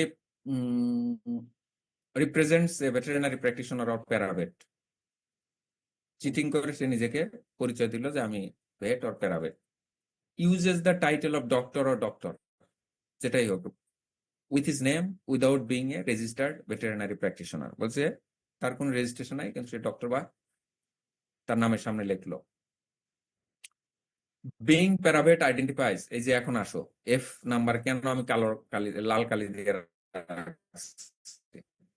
প্যারাভেট, যদি প্যারাভেটরা কিন্তু কখনো ডক্টর লিখতে পারবে না, আগের এতে বলছি আমি। এইখানে হবে যদি সে কি করে, নিজেকে একজন প্যারাভেট, তার নামের শেষে যদি ডক্টর লেখে, তাইলে কি হবে দেখো, 1 বছরে তার জেল হবে, সাথে সাথে, অথবা তার কি হবে, 50,000 টাকা জরিমানা হবে, অথবা দুইটাই হতে পারে। এর সাথে সাথে কোনো পার্সন যদি এই কাজগুলি করার সাথে হেল্প করে, ধরেন নীলক্ষেতের কোনো একজন কম্পিউটার দোকানদার ধরো ই বানায় দিছে, রেজিস্ট্রেশন কার্ড অথবা সার্টিফিকেট বানায় দিছে, তারও কিন্তু সেম পানিশমেন্ট হবে। এরপর আসলে বলা হচ্ছে যে অ্যামেন্ডমেন্ট অফ দ্য শিডিউল, এই অ্যাক্টের আন্ডারে বলা হচ্ছে যে শিডিউল গুলি চেঞ্জ করতে পারবে গভর্নমেন্টের পারমিশন নিয়ে, অফিসিয়াল গেজেট আকারে শিডিউল, হ্যাঁ, যে কোনো নিয়মের কিন্তু তফসিল থাকে, তফসিল, সেই তফসিল চেঞ্জ করতে পারবে, এই প্রভিশন আছে। এরপর হচ্ছে কি, এই আইনের রিপিল এবং কাস্টডি কি। রিপিল কি, বাতিল আইন বা বাতিল, বিলোপ করা, তাই না, আমরা জানি। রিপিল হচ্ছে কি, এই আইনটা কোন আইনকে রিপিল করেছে, বাংলাদেশ ভেটেরিনারি প্র্যাকটিশনার্স অর্ডিন্যান্স 1982। এই আইন হওয়ার পরে আগের ওই অর্ডিন্যান্সটা বিলোপ হয়ে গেছে। এবং কাস্টডির মধ্যে বারবারই বলছে, যেহেতু এটা স্ট্যাচুটরি বডি, এর কন্টিনিউটি থাকতে হবে, আগের সমস্ত কিছু রেজিস্টার্ড ডকুমেন্ট প্লাস স্থাবর অস্থাবর সম্পত্তি সমস্ত কিছু এই অ্যাক্টের আন্ডারে ভেটেরিনারি কাউন্সিলের অধীন চলে আসছে। দেখো আমরা কিছু তফসিল দেখবো, দা শিডিউল বা তফসিল, যে কোনো নিয়মের কি আইনের কিন্তু তফসিল থাকে, এখানে এই ভেটেরিনারি কাউন্সিলের তফসিলগুলি কি, যেমন কি কি চেঞ্জ হতে পারে, গেজেট নোটিফিকেশনের মাধ্যমে চেঞ্জ করতে পারে, যেমন কি বিষয়ে, ভেটেরিনারি এডুকেশনের বিষয়, doctor of veterinary medicine, bachelor of science in veterinary science and animal husbandry, BCS কি বলে, BSc vet science and H, master or PhD degree from any university of Bangladesh approved by university grant commission, এগুলির বিষয়ে নিয়ম কানুন তফসিল আকারে কিন্তু change করতে পারবো, এগুলি তফসিল, এই আইনের তফসিল বলা হচ্ছে শিডিউল, ঠিক আছে। এবং এই সমস্ত এই ডিগ্রিগুলিকে সবগুলিকে অ্যাপ্রুভ করবে এই কাউন্সিল। তোমাদের এখানে মনে হয় যে BSc vet science and H নাম না, সাইফুল? জি স্যার, স্যার কম্বাইন্ড দুইটা। কম্বাইন্ড তো সব জায়গায়, হ্যাঁ, কিন্তু তোমাদের ডিগ্রির নাম হলো BSc ভেট সায়েন্স জি অ্যান্ড স্যার, এইচ। ডিগ্রি নাম বিএসসি ভেট সায়েন্স এন্ড এনি এজ। আচ্ছা, আমাদের যেমন ডক্টর অফ ভেটেরিনারি মেডিসিন শিবাশুদের BAU-তে, তোমাদের কয়েকটা প্রতিষ্ঠান মনে হয় BSc vet science and H, তার মধ্যে শেরে বাংলা আর তোমরা মনে হয় না? জি স্যার। আচ্ছা, জি স্যার। এরপর 2 নম্বর হলো অনার্স, মাস্টার্স আর PhD degree on veterinary education approved by veterinary council of foreign countries. কোথা থেকে তুমি ধরো ডিগ্রি করে আসছো, ইন্ডিয়ার থেকে, ভেটেরিনারি, সেটাও এই তফসিল বা এই শিডিউলের আন্ডারে পড়বে, এই শিডিউলের কন্ট্রোলে থাকবে। এছাড়াও 3 নম্বরে diploma in animal health and production diploma or training certificate from institution approved by Bangladesh technical education board, যেটা হয় আর কি বিভিন্ন বেসরকারি সরকারি যেইগুলি আছে না, এলটিআই অথবা উন্মুক্ত বিশ্ববিদ্যালয়ের আন্ডারে অথবা কারিগরি বিশ্ববিদ্যালয়ের আন্ডারে যেগুলি আছে সেগুলিও এই ভেটেরিনারি এডুকেশনের তফসিলের ভিতরে থাকবে। এরপরে লাস্ট একটা জিনিস পড়ায় আমাদের এই জুরিসপ্রুডেন্সটা শেষ। প্রফেশনাল ইনফেমাস, দেখো এই lecture professional infamous conduct, professional malpractice এবং precaution against professional malpractice, এইটা নিয়ে লেকচার হবে। প্রফেশনাল ইনফেমাস কন্ডাক্ট, কোনগুলিকে প্রফেশনালি ইনফেমাস বলা হবে এবং করা যাবে না, যেমন adultery, alcohol and drug addiction. যে একজন ভেটেরিনারিয়ানের, রেজিস্টার্ড ভেটেরিনারিয়ানের এগুলি থাকা চলবে না। বেবিচারি তার স্বভাব, অ্যালকোহলিজম, ড্রাগ এডিকশন এগুলি থাকবে না। Association with bad people or manufacturer, কোনো একটা খারাপ ম্যানুফ্যাকচারার অথবা খারাপ মানুষের সাথে তোমার কোনো অ্যাসোসিয়েশন থাকবে না রেজিস্টার্ড ভেটেরিনারিয়ানে। কনভিকশন হওয়া চলবে না। তোমরা কেউ জিজ্ঞেস করতে পারো তাহলে স্যার আমরা ফেরেস্তা হইতে হবে ভেটেরিনারি প্র্যাকটিশনার হওয়ার জন্য? বলা হচ্ছে কি এগুলি ইনফেমাস কন্ডাক্ট। এটা কিন্তু বলা হয় না যে না তুমি থাকলে এটা তুমি বাতিল হয়ে যাবা, এরকম কিছু না। এগুলি ইনফেমাস কন্ডাক্ট। কিছু কিছু ক্ষেত্রে কাউন্সিল এগুলির বিষয়ে কি করতে পারে, ইনভেস্টিগেট করতে পারে অথবা কনসিডার করতে পারে, বাট এগুলিকে কি করা হয়, নিরুৎসাহিত করা হয়, বা একজন এই প্রফেশনটার ডিগনিটি ঠিক রাখার জন্য আশা করা হয়, বা স্পিরিট হচ্ছে কাউন্সিলের যে এই কাজগুলি তাদের ভিতরে থাকবে না। Adultery, alcoholism, drug addiction, association with bad people or manufacturer, conviction, তার বিরুদ্ধে কোনো দণ্ড থাকবে না। কাভারিং, কাভারিং সেটা কি, concealing or failing to report an incident of wrongdoing, কিছু একটা খারাপ কিছু করছো সেটা ঢেকে রাখা যায়, কেউ একটা খারাপ কিছু করছে সেটা ঢেকে রাখার বা গোপন করার মানসিকতা থাকা যাবে না, সেগুলি অবশ্যই রিপোর্ট করতে হবে কাউন্সিলে, প্রপার অথরিটিকে। সেটা স্পিরিট ভেটেরিনারি কাউন্সিলে। Employ professional knowledge to cause quality deterioration of the veterinary service, তুমি এমন তোমার প্রফেশনাল নলেজ এমন ভাবে অ্যাপ্লাই করলা যে আমাদের এই প্রফেশন ভেটেরিনারি সার্ভিসের কি হলো, অবনমন হলো, সেই ধরনের কাজ করা যাবে না। পারফেক্টলি স্কিলফুলি কাজ করতে হবে আর কি, এই প্রফেশনের যেন দুর্নাম না হয়। আমরা এই ভেটেরিনারি কাউন্সিলের প্রত্যেকটা সদস্য হচ্ছে কি এই প্রফেশনের জন্য অ্যাম্বাসেডর। আমাদেরকে দেখে মানুষ মনে করবে যে এই প্রফেশনটা আসলে really is a good profession, standard profession in the society. Neglect করবে না, না আগের মতো যে গরু ডাক্তার বলে ডাকবে না, সেরকম স্ট্যান্ডার্ড তোমাদের মধ্যে থাকবে। ইনফেমাস কন্ডাক্টের মধ্যে ইস্যু ফলস সার্টিফিকেট, কেউ ফলস সার্টিফিকেট ইস্যু করলে সেটা হলো ইনফেমাস কন্ডাক্টের মধ্যে পড়বে। গিভিং টেস্টিমোনিয়াল, প্রশংসাপত্র দেওয়া হয় যে ফিড খুব ভালো, যেগুলো আলাপ করলাম, এই ফিড, এই ওষুধ, এই খুব ভালো। ক্যানভাসিং বা টাউটিং, কালকে যেটা বলতেছিলাম, কোনো ক্যানভাসিং করা যাবে না, জমক স্যার সার্জারিতে তো বিশাল, বাংলাদেশে একবার স্পেশাল আসেন, ওই স্যারকে আমাদের পড়াইছে খুব ভালো, ওই স্যারের আন্ডারে এই সার্জারি অমুক, এই যে ক্যানভাসিং টাউটিং করা, এটা করা যাবে না, দালালি করা যাবে না, ঠিক আছে। প্রফেশনাল ম্যাল প্র্যাকটিস, যেটাকে বলে কি নেগলিজেন্সটা আসলে ম্যাল প্র্যাকটিসের মধ্যে পড়ে, যেমন a wilful negligence or unskilfulness exhibited by a vet in course of treatment resulting in death or bodily injury to his patient is professional malpractice. Professional malpractice কাকে বলা হয়, উইলফুল নেগলিজেন্স, মানে তুমি ইচ্ছা করে অবজ্ঞা করছো কোন পেশেন্টকে, মানে কি ঠিক মতো হ্যান্ডেল করো নাই, অথবা আনস্কিলফুলনেস মানে কি তোমার অপরিপক্কতা, বা তোমার কি বলে এটারে, স্কিল কি, কৌশল, তাই না? স্কিল কি বলে এটারে বাংলা, সুন্দর বাংলা কি হবে সাইফুল অথবা union? Skill,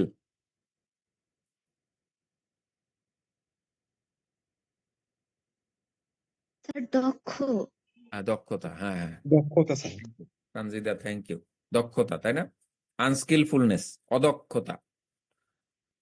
A wilful negligence or আনস্কিলফুলনেস, অদক্ষতা, তোমার ইচ্ছাকৃত কি বলে অবজ্ঞা অথবা অদক্ষতা কোনো ভেট দ্বারা যদি হয় কোনো ট্রিটমেন্টের ক্ষেত্রে, এবং তার ফলে যদি কোনো পেশেন্ট মারা যায় অথবা কোনো বডিলি ইনজুরি হয়,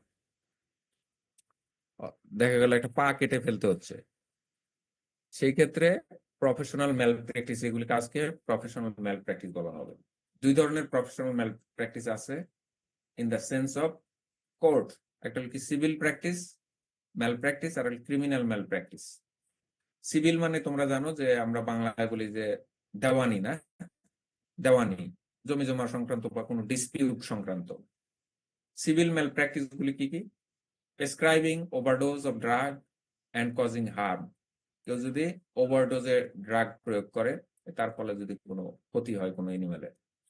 গিভিং পয়জনাস ড্রাগ কেয়ারলেসলি, তোমার জানাই নাই যে এই অ্যানথেলমেন্টিকটা কি করা যাবে না, প্রেগন্যান্সিতে দেওয়া যাবে না, অথবা জানলেও তুমি মনে নাই দিয়ে দিছো, ওইটা আসলে কি প্রেগনেন্ট, তুমি একটা অ্যানথেলমেন্টিক দিয়ে দিছো, প্রেগন্যান্সি সেফ না, এই ধরনের অ্যানথেলমেন্টিক দিছো, এর ফলে অ্যাবর্শন হয়ে গেছে, সেটা কিন্তু সিভিল ম্যাল প্র্যাকটিস।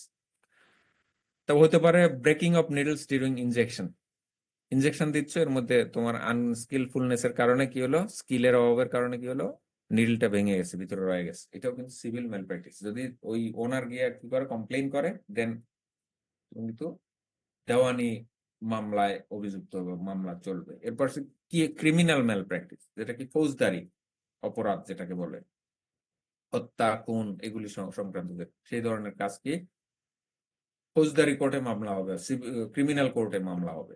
যেমন কি পারফর্মিং ক্রিমিনাল অ্যাবর্শন, অ্যাবর্শন করে দিলা, হ্যাঁ ঠিক আছে, তোমার ইচ্ছা করে কারোর যোগ সাজসে অ্যাবর্শন করে দিলে কোনো এনিমেলে, ওষুধের মাধ্যমে অথবা যে কোনো প্রকারে। ইস্যুইং ফলস ডেথ সার্টিফিকেট, এটা ক্রিমিনাল ম্যাল প্র্যাকটিস।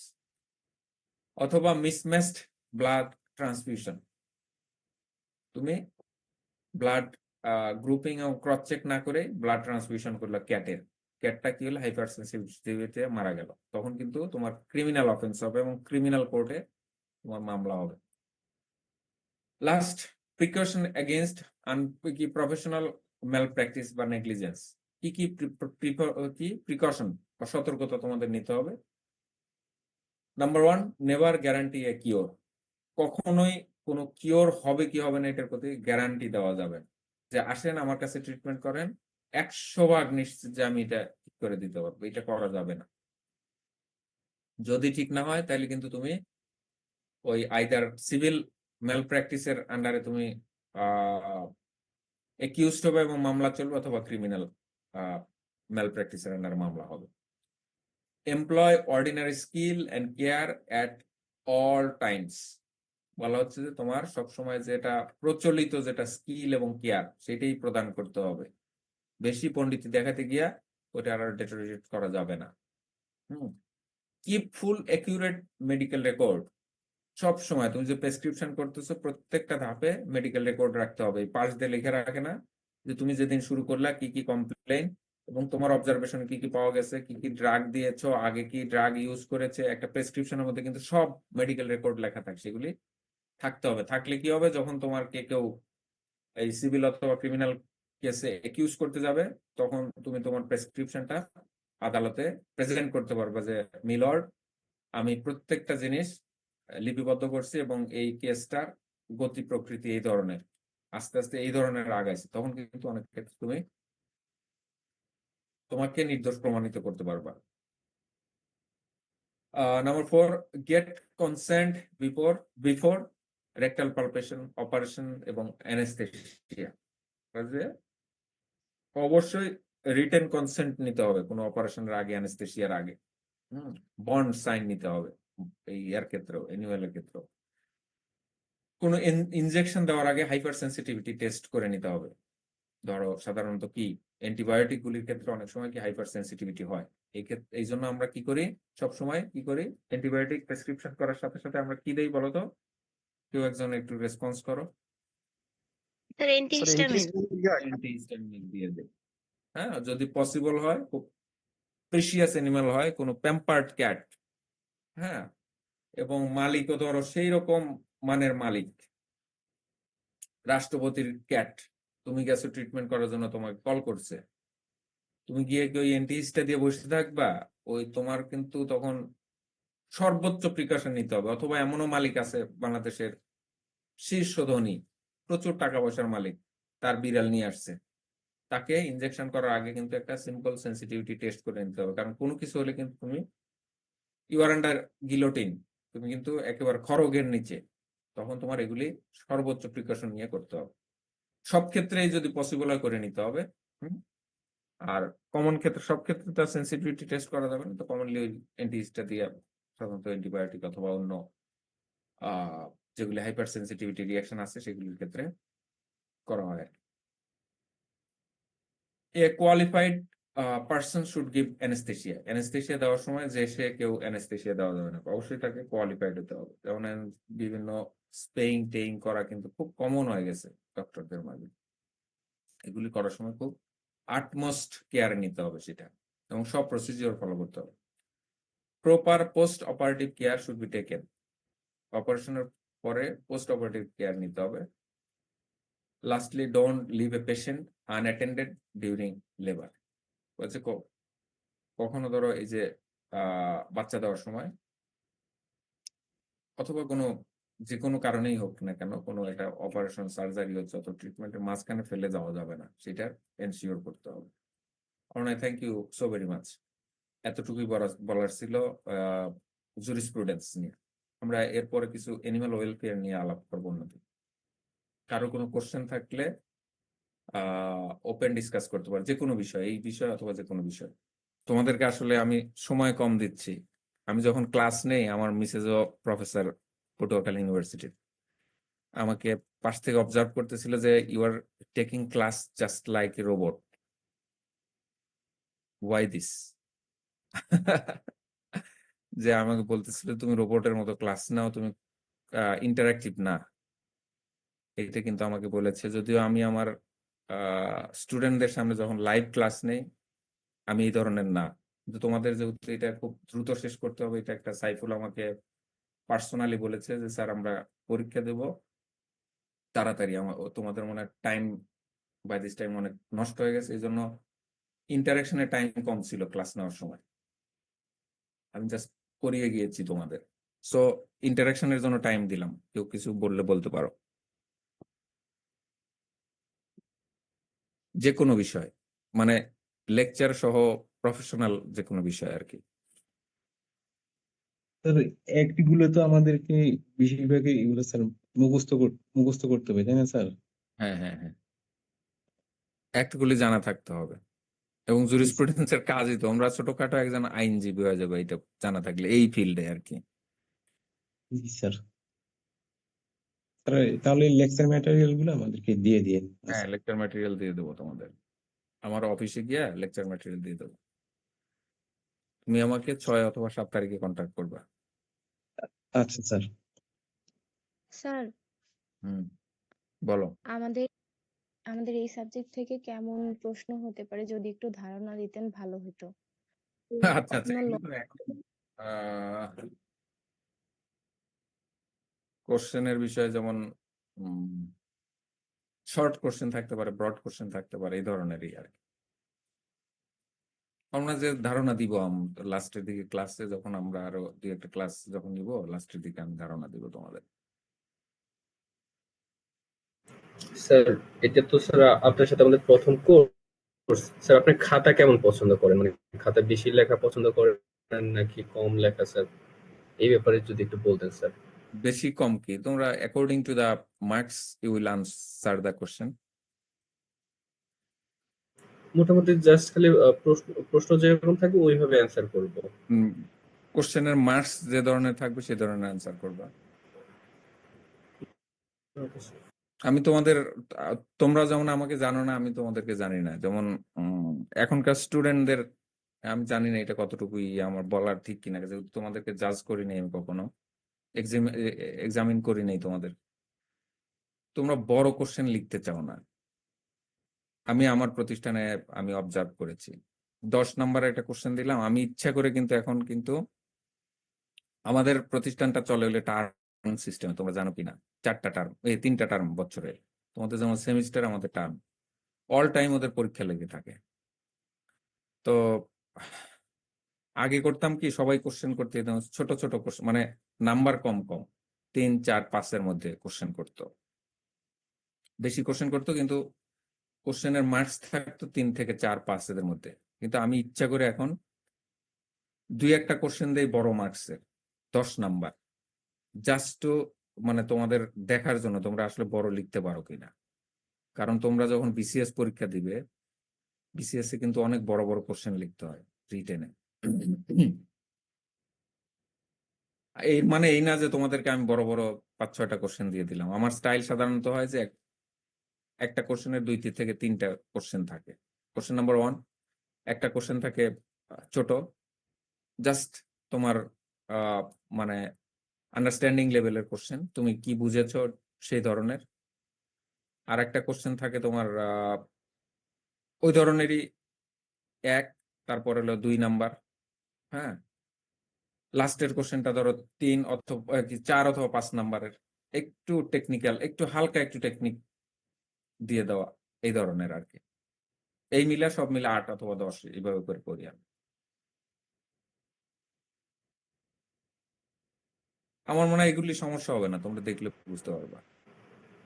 না স্যার, বড় প্রশ্ন স্যার, যেমন আমি কেন বড় প্রশ্ন টাচ করি না স্যার, মানে আমি ভাবি যে বড় প্রশ্ন টাচ করলে হয়তো বা মার্ক কম আসবে, ছোট প্রশ্ন টাচ করলে এখানে মার্ক যা আসবে মোটামুটি অন এভারেজ একটু বেশি এসে পড়বে, এইভাবে এই চিন্তা করে স্যার আমি বড়। আচ্ছা আচ্ছা, আমার মনে হয় যে এটা খুব বেশি বড় ইস্যু হবে না। হ্যাঁ,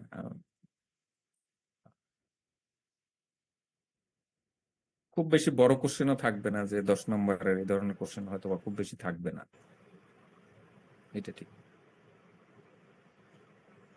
আর স্যার বাইরের রিসোর্স থেকে তো লিখতে পারবো স্যার, এটার তো কোনো সমস্যা নাই না স্যার?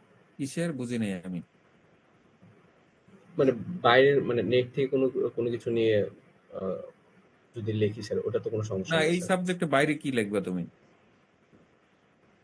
এখানে বাইরে কিছু লিখতে স্যার পারবে না আরেকটা এই যেটা আছে, সাবজেক্ট। হ্যাঁ, আর আরেকটা একটা। যেটা আছে স্যার, মানে আপনি দুইটা নিচ্ছেন না স্যার, এই জন্য হ্যাঁ বলছি। হ্যাঁ হ্যাঁ, ওইটা তুমি মানে এখন বাইরে লিখতে গিয়ে ইরিলেভেন্ট বিষয় লিখবে, তাহলে কিন্তু হবে না আবার। না না স্যার, স্যার ওই আমরা টপিক না পড়াই তো, বলছি স্যার। শোনো, পড়ানো লেকচার আর কোনো বিষয়ে স্পেশাল লেকচারের মধ্যে পার্থক্য আছে কিন্তু। লেকচার যখন কোনো ডিজিজের লেকচার দেই, আমরা একটা কমন বিষয়গুলি আমরা বলে দেই যে এই এই কমনালিটি। হ্যাঁ। হুম। আর কারো কোনো কোনো বিষয় আছে, বলো। ঈদের আগে আর আমরা ক্লাস নিব না, আজ লাস্ট। মেয়েদের থেকে 2-1 জন বলো।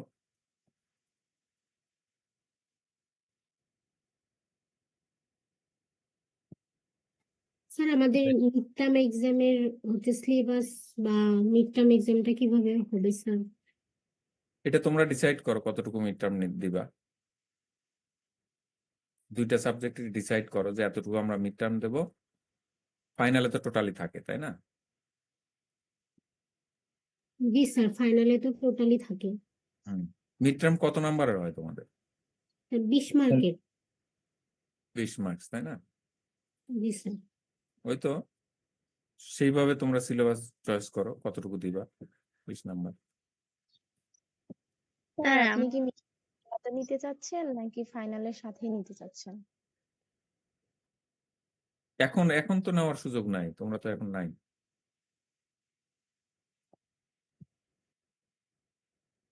স্যার আমাদের কিছু কিছু পরীক্ষা দেখতে হচ্ছে যে অনলাইনে হয় স্যার মিড টার্ম, সেক্ষেত্রে কি না আপনি না, মিড অফলাইনে টার্ম নেবেন? অনলাইনে হবে না, সরি সরি, এটা হবে না। এত সহজ করা যাবে না, ভেটেরিনারি এডুকেশন এত সহজ করা যাবে না, আমি মনে করি আর কি, বুঝলেন? অনলাইনে পরীক্ষা জি নাই স্যার স্যার অফলাইন এটা তো অফলাইনে করোনাতে নিলে একটা ভালো হয় শোনো স্যার। আর আমি অনলাইনে নিতে পারবো কিন্তু that would be very difficult for you I swear. কারণ আমি আমার ছাত্রদেরকে করোনার মধ্যে পরীক্ষা নিয়েছি, ওই সাবজেক্টের রেজাল্ট খারাপ হয়েছে আর কি। সবার রেজাল্ট ভালো হয়েছে আমাদের ইউনিভার্সিটির সব সাবজেক্ট, কিন্তু আমার সাবজেক্টে আমাদের 2-3টা সাবজেক্টের রেজাল্ট খারাপ হয়েছে কিন্তু ছাত্রদের। কি করেছি জানো? আমি জানি কি করতে হয়। আমরাও একটা টেকনিক আবিষ্কার করছিলাম ওই সময়। একটা কোশ্চেন দিলাম না, কোশ্চেনটা করেছি হলো যে একটু ডেসক্রিপটিভ টাইপের, তোমার কোশ্চেন পড়তে 2-3 মিনিট লাগবে। হ্যাঁ, তারপরে 10 মিনিট টাইম দিছি, 10 মিনিট পর একটা কোশ্চেন দেখাইতাম আমি, তারপর সরাই ফেলতাম ওইটা এবং বলে দিছি যে এই আমার যখন লাস্ট কোশ্চেনটা দেখাইছি তার 10 মিনিট না, 10 মিনিটের ভিতর খাতা জমা দিলে তারটা নিচে, না হলে নেই আমি। এতে দেখলাম যে পরীক্ষাটা না স্যার, খারাপ। আমরা অনলাইনে দিব না, আমরা অফলাইনে দিতে চাই না, স্যার।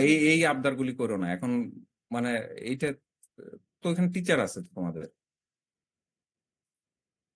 কেউ যদি করে আমি তাকে খারাপ বলতেছি না, কিংবা আমার তাদের বিরুদ্ধে কোনো মানে তাদের পক্ষে বিপক্ষে কিছু বলবো না, কিন্তু আমার মনে হয় যে এটা আমার দ্বারা হবে না। ওই এ তো আছে তো, ওই তোমাদের ম্যাডাম আছে না, তার কাছে আমি কোশ্চেন পাঠাই দিলাম, সে পরীক্ষা নিয়ে রেখে দিল, আমার কাছে পাঠাই দিলাম, আমি রেখে দিলাম। স্যার আমাদের পরীক্ষার সময় কি আপনি আসবেন? আসতে পারি। স্যার আপনি আসলে অনেক ভালো হয়েছে। কিভাবে ভালো হয়? স্যার আপনার সাথে দেখা হলো স্যার, না, আপনি দেখা তো একটা হবেই। কোর্স কন্ডাক্ট পরীক্ষা করছেন স্যার। যখন তোমাদের প্র্যাকটিক্যাল পরীক্ষা হবে তখন তো মনে হয় যেতে হবে আমাকে, এই ধরনের বলছিল আর কি। তারপর স্যার আপনি একটা অফলাইনে ক্লাস নিলে স্যার আমাদের জন্য অনেক ভালো হতো স্যার, হ্যাঁ হ্যাঁ, আপনার আসবো ক্লাসটার একটা এক্সপিরিয়েন্স করতে। আসবো, ধরো পরীক্ষার আগের দিন নিয়ে নিলাম, তোমাদের একটা ক্লাস নিয়ে নিলাম।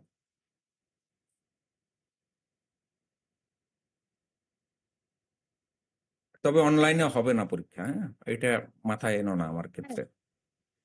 স্যার আপনি যে প্রথম এবং ক্লাস কঠিন হবে, তোমরা যদি মনে করো আমি নিতে পারবো, সেটা কিন্তু কঠিন হবে তোমাদের জন্য। আমি ওইভাবেই করবো এবং টাইম দিয়ে দেবো, এই টাইমের মধ্যে তোমার 1 নাম্বার কোশ্চেন চলে যাবে, স্যার অর্ধেক। অফলাইনই বেটার স্যার। ওইটা কঠিন হবে। আমাদের এক্সপিরিয়েন্সে যেটা দেখছি যে আমাদের ছাত্ররাও বলছে ওই ইয়ারের ওই 2 না 3 সাবজেক্টের ওদের রেজাল্ট খারাপ হয়েছিল। বলো, আরো বলো, কেউ কিছু বলবে কিনা?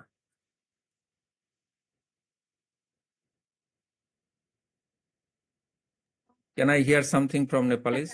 Any Nepali? প্রথম দিকের ক্লাসে যে আগের যে ল গুলা পড়াইছিলেন স্যার, ওগুলো কি পড়তে হবে? কোনটা আগের ল? ওই মানে স্যার যে পুরনো আগের যে একগুলা। তোমার এই যে এতে যেগুলি পড়াইছিলাম forensic G মেডিসিনে।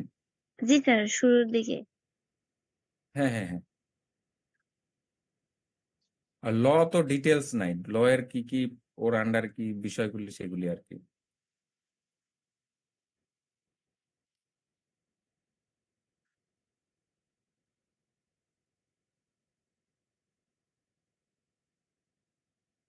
May I hear something from any Nepalis? আছো কেউ নেপালি?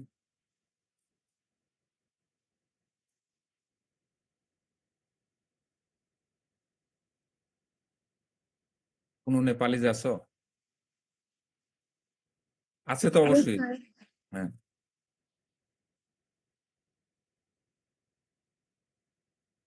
স্যার আমরা যদি আমাদের মিড টার্মটা ফাইনাল পরীক্ষার সাথে দিই, তো আপনার কি কোনো আপত্তি আছে স্যার? আমার কোনো আপত্তি নাই, তোমাদের ওইখানে যদি ল অ্যালাউ করে then I don't have any আপত্তি। বুঝো না? তোমরা অন্যান্য সাবজেক্টে কি করছো করবে? স্যার আলাদা দিলেই তো ভালো হয় স্যার। হ্যাঁ, স্যার আমাদের ম্যামের সাথে আমাদের একটা মিটিং হয়েছিল এই সেমিস্টারে স্যার, আমরা মিড আর ফাইনাল একসাথে দেওয়ার একটা সিদ্ধান্ত গ্রহণ করেছে, যেহেতু আমাদের যেমন শোনো, আমি আমার প্রতিষ্ঠানের কথা বলি, গাজীপুর কৃষি বিশ্ববিদ্যালয়। এখানে আমাদের যেমন একেবারে সবকিছু টাইট শিডিউলের মধ্যে চলে, 1 মিনিটও ব্যত্যয় হবে না। এইভাবে দিন তো অসম্ভব, যেদিন মিড টার্ম শুরু হবে সবার একসাথে, যেদিন শেষ হবে সবার একসাথে, এবং যে টাইম বলা আছে সেই টাইমে আমাদের একাডেমিক ক্যালেন্ডারের অনুসারে। একদিনও পিছানোর ক্ষমতা নেই, করতে হলে তোমার একাডেমিক কাউন্সিলে গিয়ে ওইটা পিছাইতে হবে, যত বড় ঘূর্ণিঝড়ও ঘটে যাক কেন। এভাবেই মেনটেন করতেছে আমাদের ওইখানে। এখনো পর্যন্ত আছে। এই ডিজাস্টার আমাদের কিছু মেইনটেইন না স্যার, যার কারণেই তো আচ্ছা লেট মি ফিনিশ। হয়তো ও বললে আবার মনে করতে পারো তাহলে স্যার এত কথা বললেন যে আন্দোলনের সময় কি হলো কিংবা করোনার সময় কি হলো। ওই সময় অবশ্যই ডিসরাপশন ঘটেছে আমাদের, কিন্তু প্রত্যেকটা ডিসরাপশন আমাদেরকে কিন্তু একাডেমিক কাউন্সিলে ওইটা নিয়ে যেতে হয়েছে জরুরি একাডেমিক কাউন্সিলে, এবং পাশ করা আবার নতুন করে একাডেমিক ক্যালেন্ডার দিয়ে সেইভাবে করা হচ্ছে। এই যে আন্দোলনের সময় যেটা বন্ধ ছিল সেটাও কিন্তু পরে অ্যাডজাস্ট করা হয়েছে আমাদের একাডেমিক ক্যালেন্ডারে। কিন্তু তোমাদের ক্ষেত্রে আমি জানি না, সেটা যদি তোমাদের এলাউ করে আমার পার্সোনালি কোনো সমস্যা নাই। স্যার আমাদের আসলে হচ্ছে বাইরের কোর্স টিচার গুলাই তো বেশি কন্ডাক্ট করেন, তো সেক্ষেত্রে স্যার আমাদের আসলে এভাবে মানে শিডিউল করে ক্লাস বা পরীক্ষা নিয়ে এটা আসলে স্যার পসিবল হচ্ছে না। আর যেটা আসলে লেন্দি প্রসেস হয়ে যাচ্ছে, মানে যখন যে টিচারের সময় হয় তখন ওনারা আসেন বা পরীক্ষা নেন। আর তো আমরা ওই জন্যই ম্যামকে বলছিলাম যে আমরা স্যার মিড টার্ম দিয়ে সময় নষ্ট না করে মানে ফাইনালের সাথে যদি আমরা মিড টার্মটা দিয়ে একটু মানে 20 মার্কেরই তো পরীক্ষা, তো আমরা হচ্ছে 1 ঘন্টা এক্সট্রা পরীক্ষা দিতে চাই মানে ফাইনালের সময়। ওই এক বসাই স্যার জি স্যার। আলাদা হইলে স্যার আমার মতে আমার জন্য বেটার হয় sir. Let's come to a common ground. হ্যাঁ, সবাই মিলে একটা কমন গ্রাউন্ডে আসো তোমরা ডিসকাস করে। আমি বললাম যে স্যার তোমাদের ক্ষেত্রে তোমাদের ইউনিভার্সিটি ল জেলা যদি জানাবে। তোমাদেরকে কম্পেল না করে then I don't have any problem. Sir এটা স্যার আমরা সবাই ডিসিশন নিয়ে কিন্তু আবার আপনাকে এটা শোনো জানাবো। শোনো শোনো শোনো শোনো আবার লেট মি টেল ইউ, আবার এটা বলতে পারবে না যে ইউনিভার্সিটিকে এইভাবে কনভিন্স করতে পারবে না, যেহেতু মানে টিচার গুলি বাইরের থেকে নেয়, তাদের তো সময় নাই, এই জন্য আমরা পরীক্ষাগুলি এই সময় দেব, এটা কিন্তু আমার উপরে দিতে পারবে না। তোমরা যদি যে সময় মিড টার্ম দাও দিতে চাইলে ওই সময় আমি কোশ্চেন পাঠিয়ে দেবো, ওই ম্যামকে বলবো পরীক্ষাটা নিয়ে নেন। মিড টার্মের ক্ষেত্রে বলতেছে।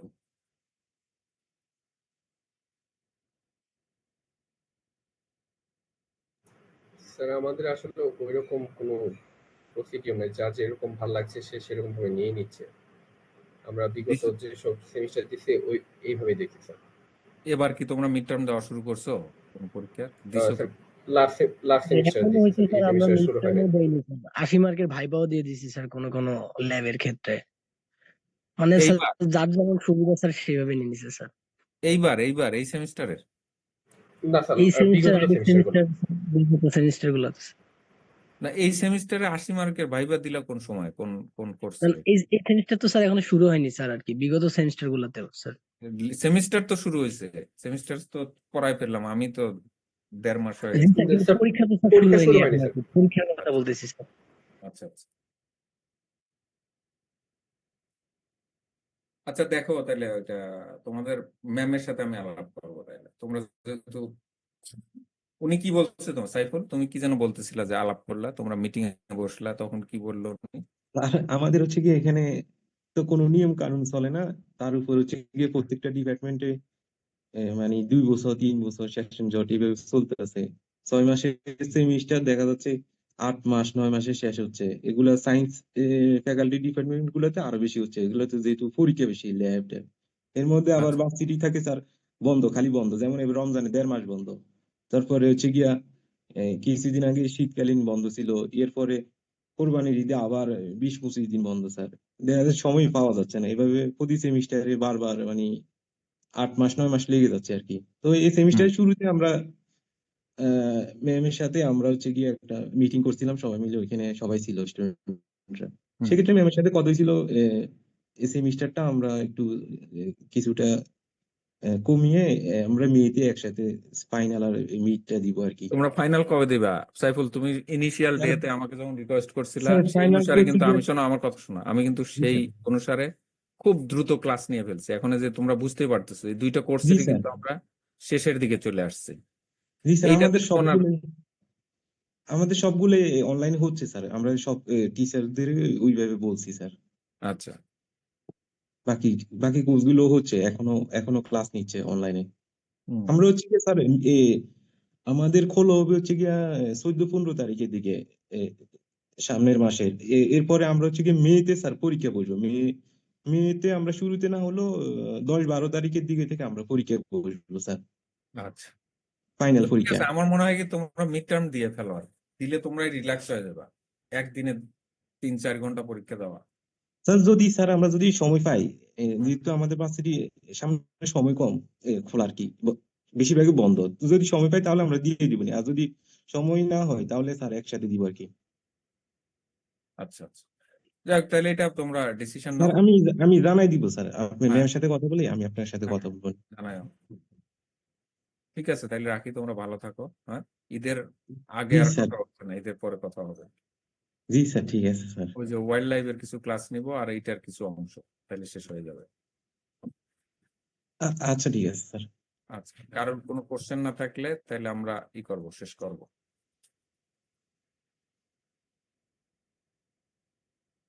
আর কারো কোনো কথা না থাকলে শেষ করবো আমি।